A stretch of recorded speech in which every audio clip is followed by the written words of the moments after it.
অনেক ধরনের মাংসই তো অনেকে খাইছেন, একবার কবুতরের এর মাংস খাইয়ে টেস্ট করে দেখতে পারেন। এটা খাইতে অনেক মজা লাগে। আর এটার মধ্যে যেহেতু অনেক প্রোটিন আছে, তারপর খাইলে শরীরে রক্ত হয়, তাহলে সবার খাওয়া উচিত। আসলে 2টা পেঁয়াজ দিয়েও যদি এটা ভুনা করে তাও অনেক মজা লাগে, অথবা লাল আলু একটু পড়লে তারপর যদি ভুনা করে তাহলে আরও মজা লাগে। কবুতরটা ধরতেই দিতেছে না বাবুটা। কি দরকার আছে ব্রয়লার মুরগি খাওয়া অসুস্থ, এর থেকে ভালো 250 টাকা দিয়ে 2টা কবুতর খাওয়াই।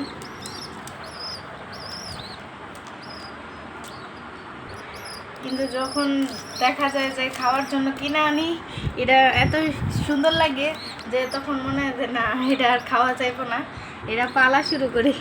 কিন্তু আমাদের কাছে তো পালার পরিবেশ নাই, অথবা আমরা এটা পালতে পারি না, এই জন্য আর পালা হয় না, আমরা নিজেরা খেয়ে ফেলি। কি মামি, তুমি কি পড়ো?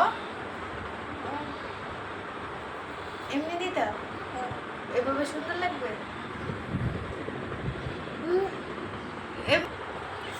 যারা যারা আমাদের ভিডিওগুলো দেখেন, ফেসবুক থেকে দেখলে অবশ্যই ফলো করবেন, লাইক করবেন, কমেন্ট করবেন, আর ইউটিউব থেকে দেখলে সাবস্ক্রাইব করবেন। ধন্যবাদ।